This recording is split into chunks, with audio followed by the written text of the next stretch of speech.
The classroom door slammed shut with a finality that made 7-year-old Toby Madden's heart stop. Maybe a few hours in the dark will teach you some discipline. Mrs. Crabtree's voice was ice through the wooden barrier. Your father clearly never bothered. Toby's small fists pounded against the closet door, his breathing already becoming labored. Please, Mrs. Crabtree. I can't, I need my... The click of a lock cut him off. Through the crack under the door, he could see his inhaler lying on the classroom floor where it had fallen during the struggle. 3 feet away. It might as well have been 3 miles. I have asthma. His voice cracked with panic. Please. But Mrs. Crabtree had already returned to her desk, sliding noise-canceling headphones over her ears as she began grading papers with deliberate strokes of her red pen. She didn't see the small shadow that darkened under the closet door as Toby collapsed against it. She didn't hear his wheezing grow fainter. And she certainly didn't hear the growing rumble outside. 50 Harley-Davidson engines rolling into the parking lot like thunder given form. What Mrs. Beatrice Crabtree didn't know, as she sipped her Earl Grey tea with smug satisfaction, was that today was Toby's 7th birthday. And his father, Jax Viper Madden, president of the Iron Hydra's Motorcycle Club, had brought the entire brotherhood to surprise him. She was about to learn that some fathers would burn the world down for their sons. The Iron Hydra's clubhouse had never looked so festive, though festive was a relative term when dealing with 50 battle-hardened bikers. Black and silver balloons hung from the rafters alongside the club's colors, and someone had actually attempted to bake a cake, though it listed dangerously to one side. Jax Viper Madden stood in the center of the garage bay, holding up a miniature leather cut, a perfect replica of his own president's vest, scaled down for a 7-year-old. The patch on the back read, Future Road Captain, in careful embroidery. Boss, you sure about bringing the whole crew? Tank, the club's sergeant-at-arms, was polishing his motorcycle with the care most people reserved for newborns. At 6'5" and 300 pounds of solid muscle, Tank could clear a bar with a look, but he cleaned his chrome with a microfiber cloth. Might scare the other kids. Viper's weathered face softened in a way reserved only for thoughts of his son. Toby asked if his uncles could come. Who am I to say no on his birthday? The truth was, Viper would have moved mountains if Toby asked. Ever since Maria died bringing their son into the world 7 years ago, that boy had been the only light in Viper's darkness. The club understood. Every single member would have done the same. Doc, you got the first aid kit? Viper called out. Always. Doc, the club's medic and only member with actual medical training, patted the saddlebag on his bike. Kids' inhaler refills too, just in case the school's holding onto the old one. Viper nodded, trying to ignore the familiar twist of anxiety in his gut. Toby's asthma had been getting worse lately, and the claustrophobia that came with it sometimes left his son gasping in panic. The doctors said it was trauma from being trapped in an incubator for his first 2 weeks of life. All right, brothers. Viper's voice rang out with authority that commanded instant silence. We roll in formation. No wheelies near the school zone. Axel, I'm looking at you. We park, we wait for the bell, and we give my boy the best damn birthday surprise St. Augustine's Preparatory has ever seen. 50 engines roared to life in response, a symphony of American steel and raw power. As they pulled out of the compound, Viper allowed himself a rare smile. He could already picture Toby's face, those wide hazel eyes that were so much like Maria's, lighting up with wonder when he saw the whole club waiting for him. He had no way of knowing that at that exact moment, those same eyes were beginning to close in a dark closet, as his son's small body fought for oxygen it couldn't find. You clumsy, thoughtless child. Mrs. Beatrice Crabtree's shrill voice cut through the peaceful atmosphere of the art period like a knife. Toby Madden looked up from his painting, his brush still dripping with red paint, to see the spreading stain on the classroom floor where he'd accidentally knocked over the paint jar. I'm sorry, I didn't mean, Toby started, already feeling his chest tighten with anxiety. Sorry. Mrs. Crabtree's heels clicked sharply as she marched toward him, her pinched face flushed with anger. Do you have any idea how much that paint costs? Of course you don't. Children like you never appreciate anything because you're never taught consequences. The other students had gone silent, watching with the horrified fascination of spectators at a gladiator match. Toby's best friend, Sophie, looked like she wanted to say something but didn't dare. Children like me? Toby whispered, clutching his paintbrush. Yes, children from questionable backgrounds. Mrs. Crabtree's lips pursed as if she'd tasted something sour. I've seen your father at drop-off, Mr. Madden. Covered in those vulgar tattoos, riding around on that death machine. It's no wonder you lack discipline and respect.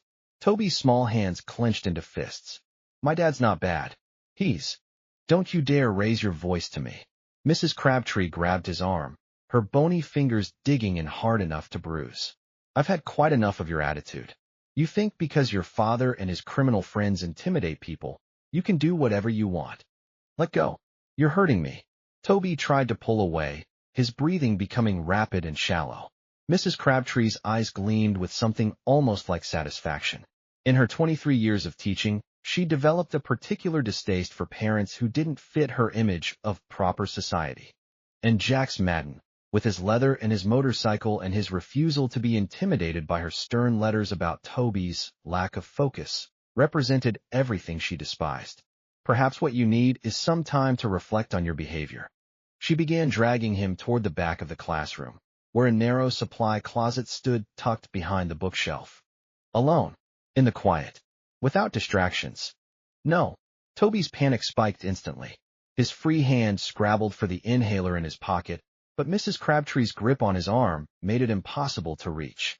Mrs. Crabtree, please, I can't be in small spaces, I have. More excuses. Your mother may have coddled you. Oh, that's right. You don't have a mother, do you? The cruelty in her voice was breathtaking. Well, I'm here to teach you what she never could. Actions have consequences. She yanked open the closet door. The space was barely 4 feet deep, crammed with cleaning supplies, stacks of old textbooks, and mop buckets. The single bulb overhead had burned out weeks ago, leaving it in complete darkness. Get in, please. Toby's voice broke as the familiar terror clawed at his throat. His inhaler tumbled from his pocket, clattering onto the floor at Mrs. Crabtree's feet. My inhaler. I need my inhaler. But Mrs. Crabtree's patience had run out. With a strength born of righteous indignation, she shoved the 7-year-old into the closet. Toby stumbled over a mop bucket, falling hard onto his knees among the chemical-smelling darkness. No, wait. The door slammed shut. Click. The sound of the lock engaging was the loudest thing Toby had ever heard. Darkness. Absolute, suffocating darkness that pressed against Toby's eyes like physical weight. He scrambled to his feet, his small hands immediately finding the door, pushing, pulling, pounding. Let me out. Please.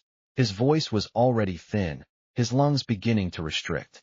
I can't breathe in here. Through the crack under the door, he could see the bright fluorescent lights of the classroom, so close and yet impossible to reach. He could see his inhaler lying on the floor, blue and white, and utterly useless. No, no, no, no, no. The walls were already closing in. Toby knew they weren't really moving, but his brain didn't care. The closet felt smaller with every passing second, the air thicker, harder to pull into his constricting airways. Mrs. Crabtree. He pounded harder, his small fists making barely any sound against the solid wood. Please. I'm sorry about the paint. I'll clean it up. I'll do anything. But through the gap under the door, he could see Mrs. Crabtree's sensible shoes walking back to her desk, could see her sit down, adjust her skirt, and then, horror of horrors, slide a pair of large, noise-canceling headphones over her ears. She couldn't hear him. She can't hear me. Toby's breathing was coming in short, sharp gasps now, each one harder than the last. His chest felt like someone had wrapped steel bands around it, and was pulling them tighter and tighter. The wheezing started, that horrible, high-pitched whistle that meant his airways were closing. Dad, he thought desperately. Dad, I need you. But Dad was at work. Dad wouldn't be here for another 3 hours. Nobody was coming. The darkness pressed closer. Toby's vision was starting to swim, gray spots appearing at the edges even though there was nothing to see. He tried to feel around for something, anything that might help. Maybe there was another inhaler in here. Maybe there was a light switch. Maybe. His hand knocked into a bottle of bleach, the harsh chemical smell burning his nose and making his already labored breathing even worse. He jerked back, stumbling over the mop bucket again, falling into the corner. The corner. The smallest, tightest part of the small, tight space. Toby curled into a ball, his arms wrapped around his knees, fighting for every breath. In the incubator, when he was a baby, he couldn't remember the fear. But his body remembered. His lungs remembered. Trapped. Can't get out. Can't breathe. Can't breathe.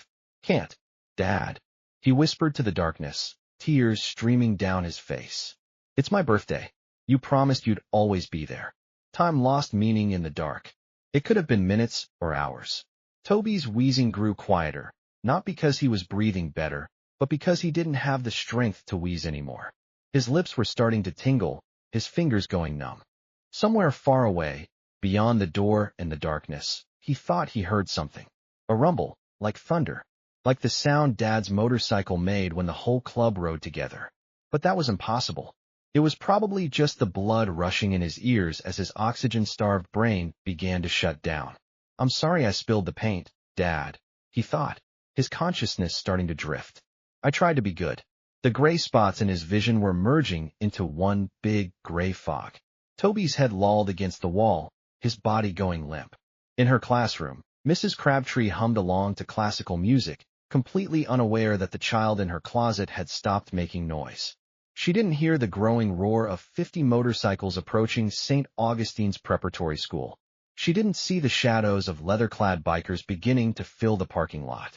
And she certainly didn't notice when one particular shadow, tall, broad-shouldered, and radiating barely contained violence, stopped directly outside her classroom window. Mrs. Beatrice Crabtree was about to have a very bad day. The sound hit St. Augustine's preparatory school like a physical force. 50 Harley-Davidson motorcycles, rolling in perfect formation down the pristine tree-lined driveway of one of the city's most expensive private schools, was something straight out of a fever dream. The rumble of their engines shook the carefully manicured hedges, rattled the windows of classrooms where entitled children studied Latin and calculus, and set off no fewer than 7 car alarms in the staff parking lot. Viper led the formation, his custom black and chrome road king gleaming in the afternoon sun. Behind him, the iron hydras spread out in a precise V formation that would have made a military drill sergeant weep with pride. These weren't weekend warriors or wannabe rebels. This was a brotherhood forged in blood and loyalty, men who'd fought beside each other in wars both foreign and domestic. And today, they'd come to celebrate a birthday. Holy shit, breathed a sophomore who'd been smoking behind the gymnasium. He stubbed out his cigarette and ran. The formation pulled into the visitor parking area with practiced precision, each bike finding its spot, each engine cutting at exactly the same moment. The sudden silence was almost as shocking as the noise had been. Viper swung off his bike, pulling off his helmet to reveal a face that had seen 40 years of hard living, but somehow still carried an edge of dangerous beauty. Tattoos crawled up his neck, and his arms were sleeved in ink that told stories of loss, love, and survival. The president's patch on his cut, a leather vest that was more armor than clothing, marked him as the ultimate authority in this group. Remember, he said, his voice carrying easily to all 50 men, we're here for Toby. Stay cool, stay respectful. Don't give these prep school assholes any reason to call the cops. We're literally parked in a no-parking zone, boss, Axel pointed out, grinning. That's different. That's civil disobedience. Viper checked his watch. 3:15 p.m. 15 minutes until the final bell. He timed it perfectly. The club spread out across the parking lot, some lighting cigarettes, others leaning against their bikes, all of them drawing stares from the few students and faculty who'd ventured near the windows. Viper positioned himself directly outside what he knew to be Toby's classroom. Room 14, ground floor, third window from the entrance. Through the glass, he could see children's artwork on the walls, colorful letters of the alphabet, and Mrs. Crabtree's desk at the front. He couldn't see Toby yet, but that was fine. The surprise would be even better when his son walked out to find his entire extended family waiting. Viper pulled out the miniature cut from his saddlebag, running his thumb over the stitching. Maria would have loved this moment.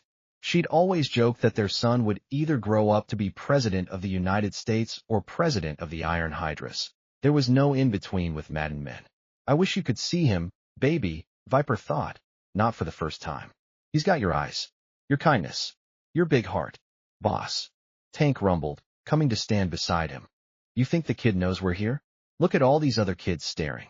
Indeed, children had begun pressing their faces against various windows, pointing excitedly at the bikers. Some looked scared. Most looked awestruck. It wasn't every day that a motorcycle club rolled up to St. Augustine's.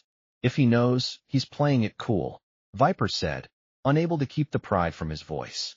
That's my boy. Inside room 14, Mrs. Crabtree continued grading papers, her headphones blocking out the world.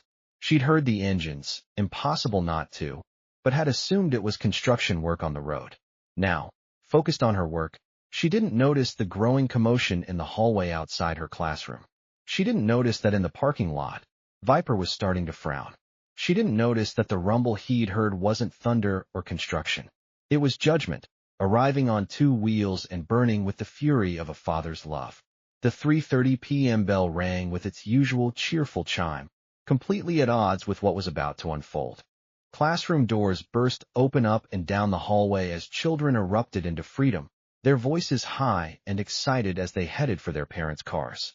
But the usual orderly dismissal quickly devolved into chaos as students caught sight of what waited in the parking lot. Oh my God, are those Hell's Angels? Mom says those are the bad men from the news. That one has a skull tattoo on his face. They're so cool. Room 14's door opened, and children flooded out in their pressed uniforms and shiny shoes. Viper straightened, his eyes scanning each small face for the one that mattered. He saw Sophie Chun, Toby's best friend, her eyes going wide when she spotted him. He saw Marcus Wellington, the kid who tried to bully Toby once and learned why that was a bad idea when Toby's uncles showed up to parent-teacher night. He saw a dozen other children, all staring at the bikers with various expressions of fear and fascination. But he didn't see Toby. "Excuse me, sweetheart," Viper said, crouching down to Sophie's level, softening his voice the way he always did with kids. "Have you seen Toby?" Sophie's face crumpled with worry. Mrs. Crabtree locked him in the closet. He was crying and saying he couldn't breathe, but she wouldn't let him out. The world stopped. "What?" Viper's voice was deadly quiet. "He spilled some paint and she got really mad," Sophie said, tears starting to form. "She said he needed to learn discipline, and she put him in the supply closet and locked the door. That was during art period. That was," she counted on her fingers, "almost 2 hours ago." Viper was moving before she finished speaking. Tank and Doc fell in behind him instantly, their long legs eating up the distance to room 14. Other parents scattered out of their way, mothers pulling their children close, fathers wisely deciding this wasn't the moment to play hero. "Viper," Doc started. "He has asthma. He has claustrophobia. He needs his inhaler every 4 hours." Viper's voice was hollow, mechanical, all emotion locked down because if he let it out, he'd start killing people and never stop. She locked him in a closet. They reached room 14. Through the window, Viper could see Mrs. Crabtree still at her desk, calmly packing her bag, humming to herself. His hand closed around the doorknob. For just a moment, he paused, some distant part of his brain noting that he was about to cross a line that couldn't be uncrossed. He was about to bring the full weight of the Iron Hydra's wrath down on a civilian, in a school, in front of witnesses. Then he thought of Toby, 7 years old and terrified in the dark, unable to breathe. The door didn't stand a chance. The door to room 14 slammed open so hard it cracked against the wall, leaving a dent in the plaster. Mrs. Crabtree jumped, her teacup clattering in its saucer. She yanked off her headphones, her face already twisting into an expression of indignant outrage as she turned to face the intrusion. The outrage died when she saw what stood in her doorway. Viper filled the entrance like a demon from a nightmare, backlit by the afternoon sun, his shadow stretching across the cheerful alphabet carpet. Behind him, Tank and Doc formed an equally imposing wall of leather and muscle. And through the windows, 50 more bikers had materialized, pressing close to the glass, their expressions promising violence. "Can I help you?" Mrs. Crabtree managed, her voice shaking despite her attempt at authority. Her hand crept toward the phone on her desk. "Don't." Viper's single word froze her in place. He stepped into the classroom, his boots heavy on the floor, each step deliberate and measured.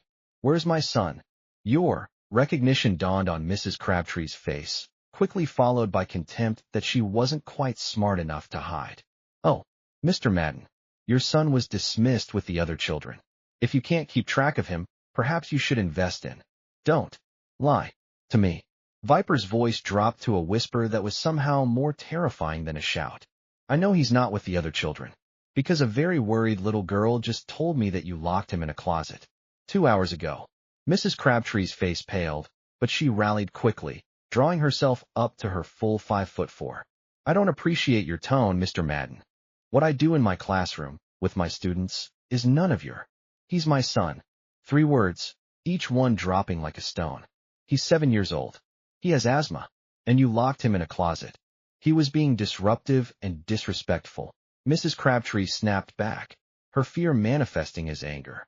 Children need discipline, Mr. Madden.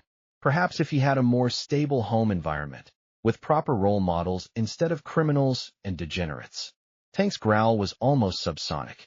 Doc put a warning hand on his arm. Viper held up one hand, stopping Tank without looking at him. His eyes never left Mrs. Crabtree's face. Where is he? He's fine, I'm sure. He's probably just fallen asleep. Where? The roar echoed off the walls. Mrs. Crabtree stumbled backward, her hip hitting her desk. For the first time, real fear flickered across her pinched features. The supply closet. But really, Mr. Madden, you're overreacting. A little time alone never hurt anyone. Viper was already moving, his eyes sweeping the classroom. There, behind the bookshelf, a narrow door with a lock. His hands clenched into fists. He took one step toward it. His boot came down on something small and plastic. Looking down, Viper saw Toby's inhaler, the blue and white rescue inhaler that his son carried everywhere, the one thing standing between him and a full asthma attack, the one thing Mrs. Crabtree had kept from him. When Viper looked up, something in his eyes made Mrs. Crabtree take an involuntary step back. Later, she would tell the police that in that moment, she thought he was going to kill her. She would be right about what he wanted to do. She would be lucky about what he chose instead. Tank, Viper said quietly, picking up the inhaler with shaking hands. Open that door. Boss, maybe we should. Doc started, already pulling out his medical bag. Open it. Tank didn't need to be told twice. He crossed the classroom in 3 strides, grabbed the doorknob, and when it didn't turn, he simply put his shoulder into the door. The lock snapped like a twig. The door swung open, and Viper's heart stopped beating.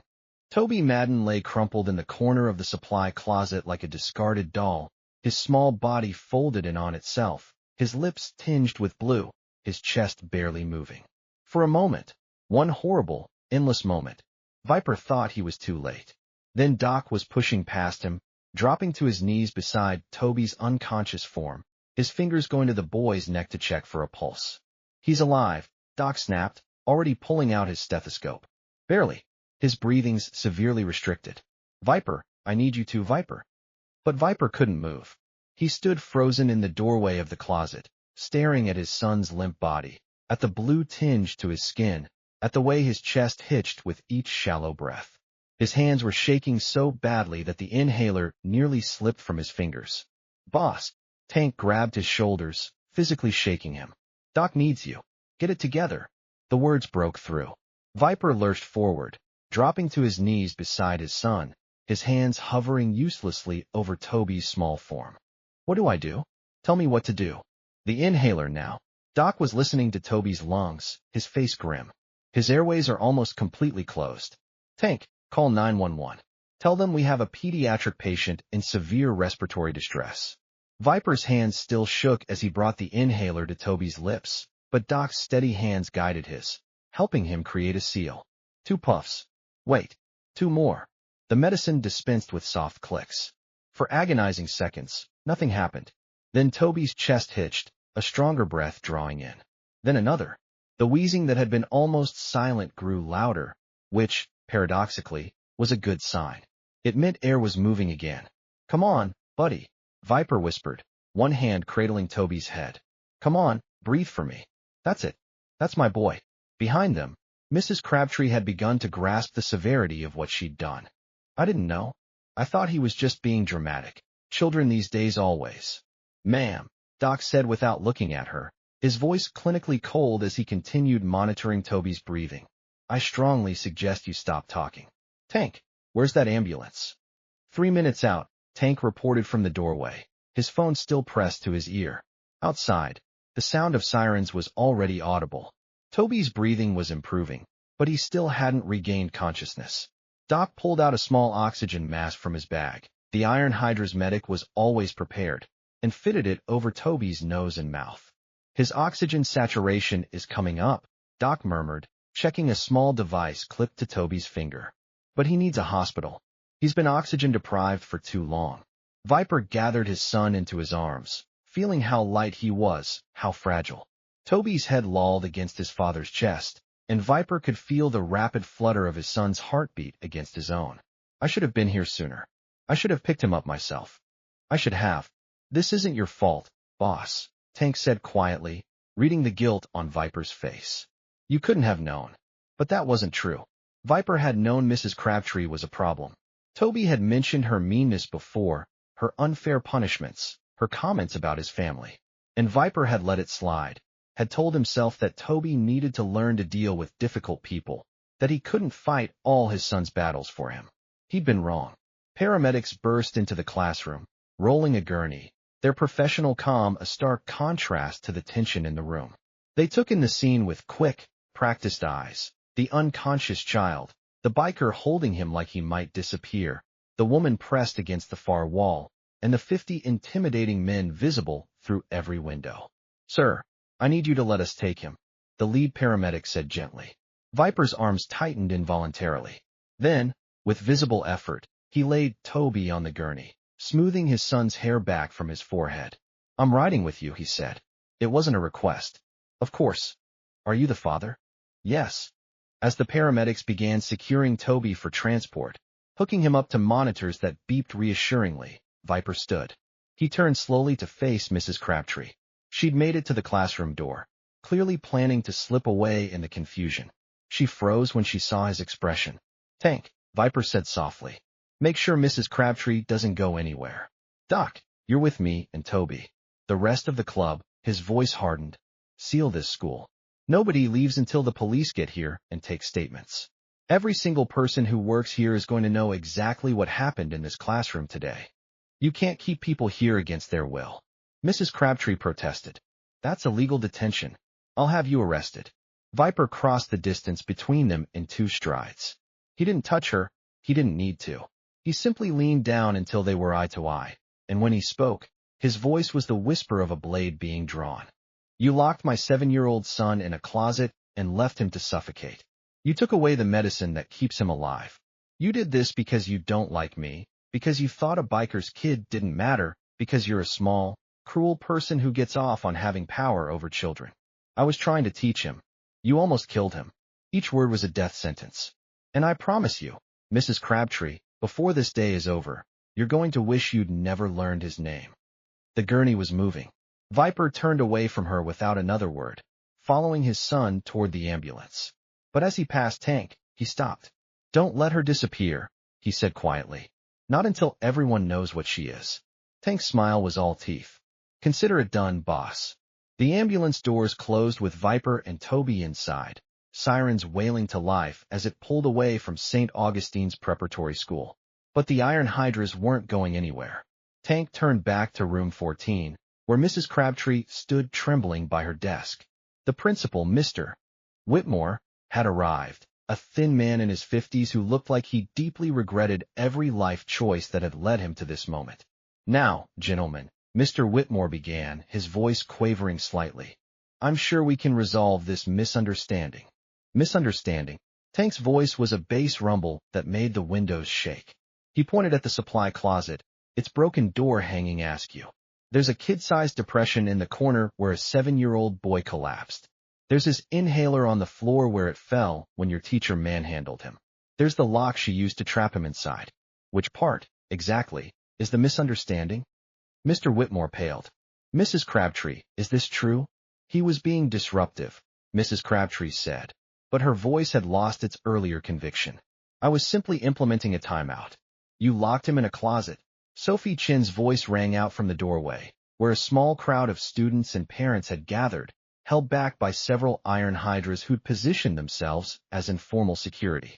For 2 hours. I heard him crying. I heard him say he couldn't breathe.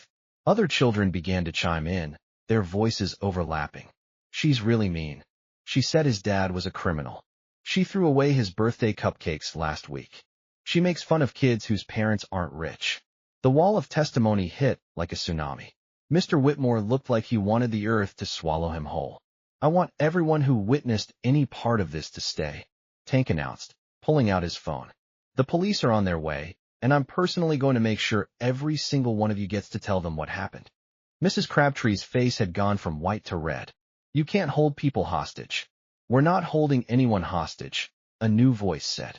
Axel, the club's vice president, stepped into the classroom, his phone in hand.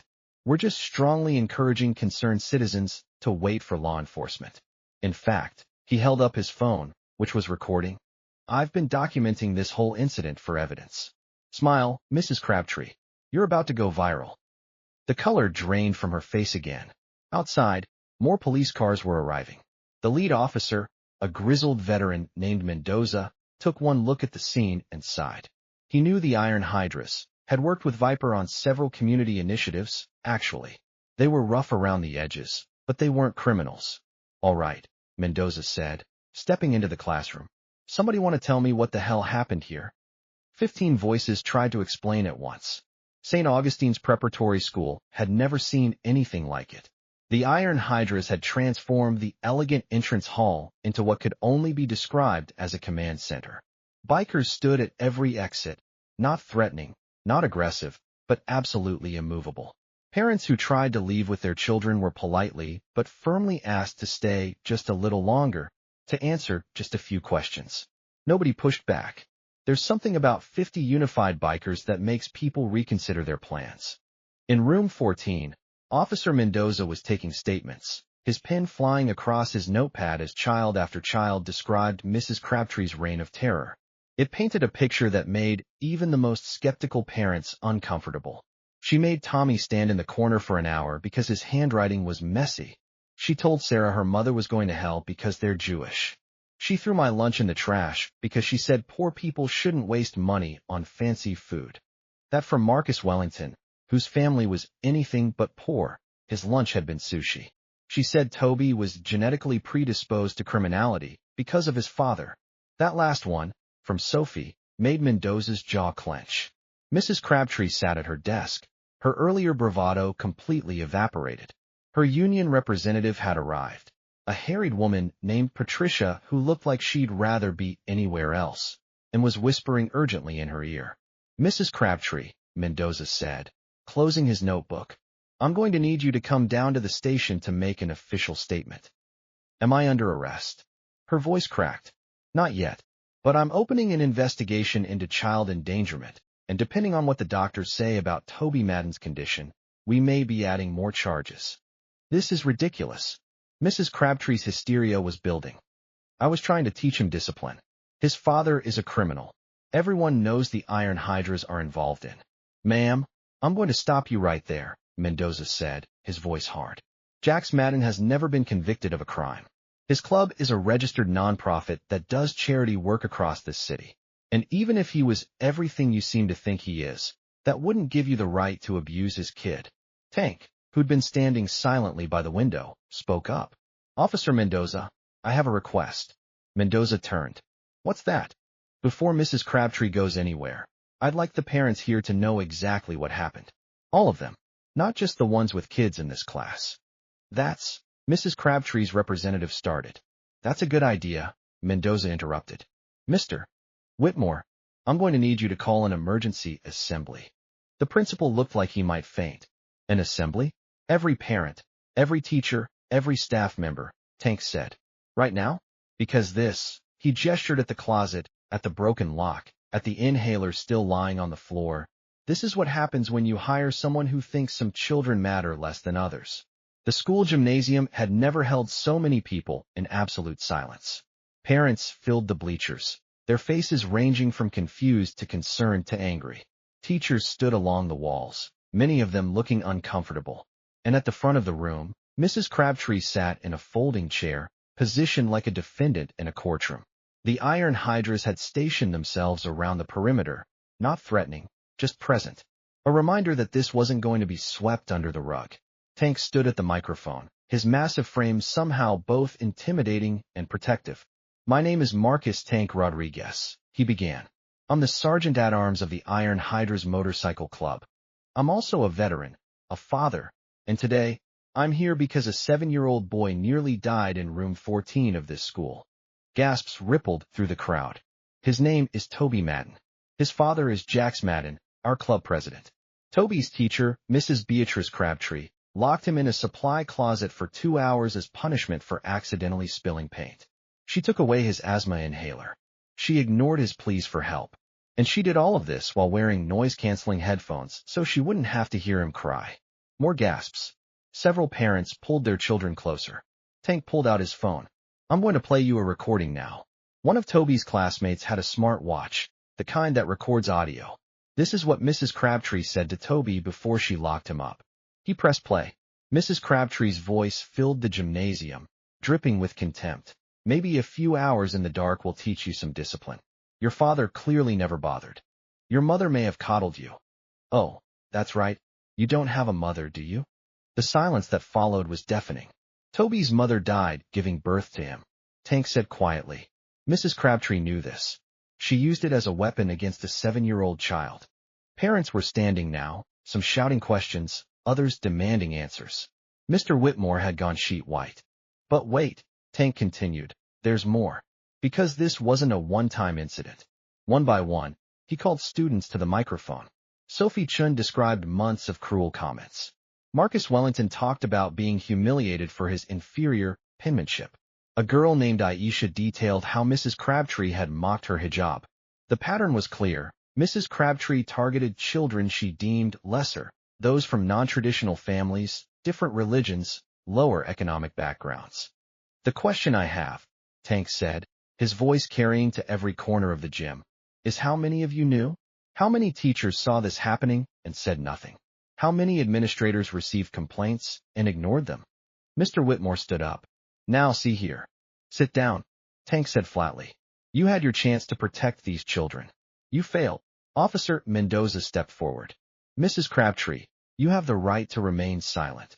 I want to explain. Mrs. Crabtree stood, her face blotchy with tears and rage. These people, they don't understand discipline. They don't understand that children need structure, need consequences. Especially children from problematic backgrounds. Problematic? A mother in the front row stood up. My daughter is 7 years old. She's not problematic. She's a child. Children whose parents are criminals. Mrs. Crabtree started. Jax Madden is not a criminal. Sophie's mother stood, her voice shaking. He volunteers at the soup kitchen every Tuesday. He coaches Little League. He's been nothing but respectful and kind to everyone at this school, despite how you've treated his son. The crowd was turning. Parents who'd initially been confused were now angry, and that anger was directed at Mrs. Crabtree and the administration that had enabled her. Tank let the chaos simmer for a moment before holding up his hand for silence. Here's what's going to happen, he said. Mrs. Crabtree is going to be arrested. Mr. Whitmore is going to resign. And the school board is going to conduct a full investigation into how this was allowed to happen. Because if they don't, his smile was sharp, the Iron Hydras have a very good lawyer, and we will sue this school into the ground. You can't, Mr. Whitmore started. Axel stepped forward, holding up a document. Actually, we can.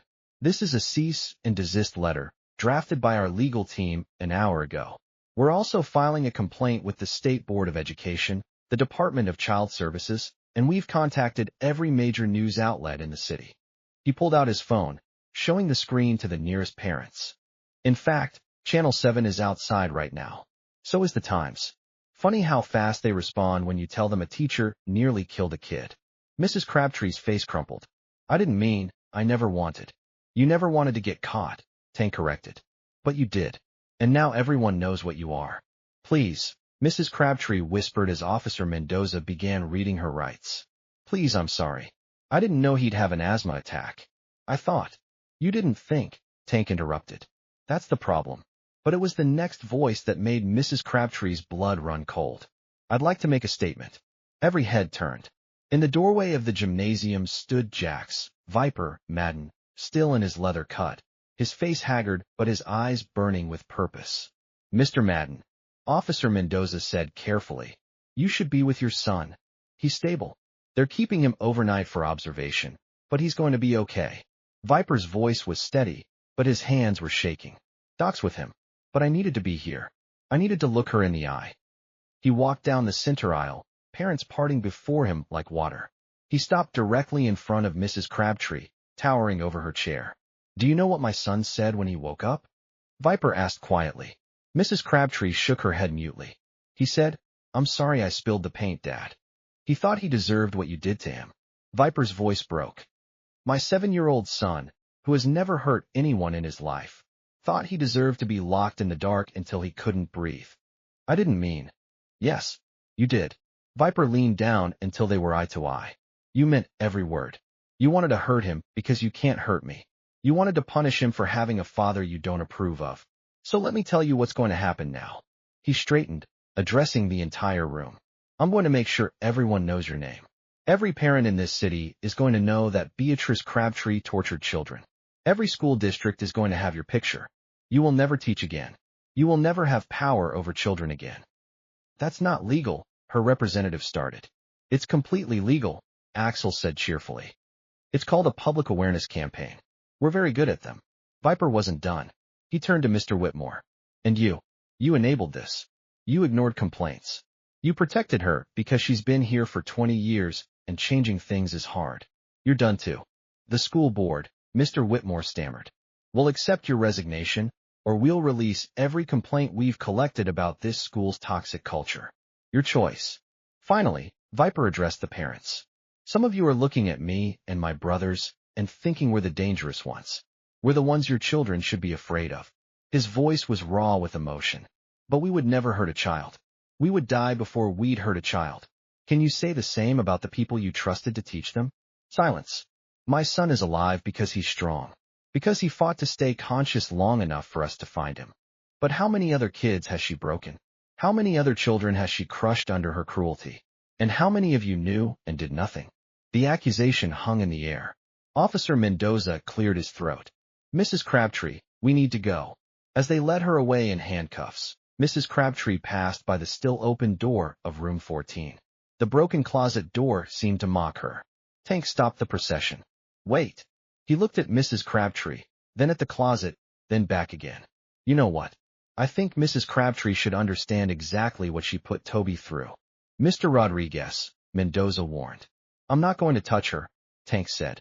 I just think she should see something. He walked to the closet, pulling out his phone's flashlight.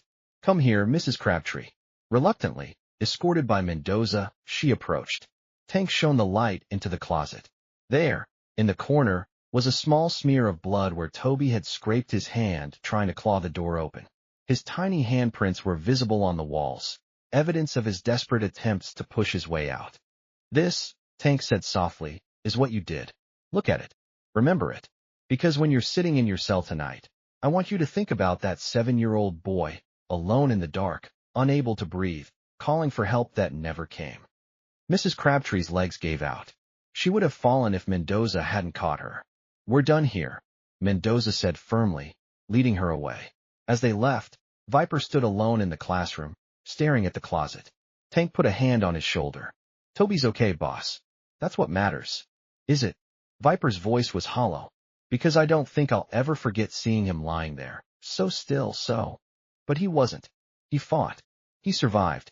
That's your son, strong like his old man. Viper managed a weak smile.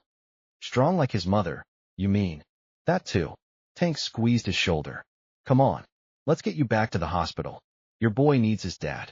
As they walked out of St. Augustine's preparatory school for the last time, Toby would be transferring immediately. Viper looked back at the building. I should burn it down, he said conversationally. Probably, Tank agreed. But you won't. No, Viper sighed. I won't. Because Toby wouldn't want me to. Because Toby's a better person than any of us, Tank said. Wonder where he gets that from. Despite everything, Viper laughed.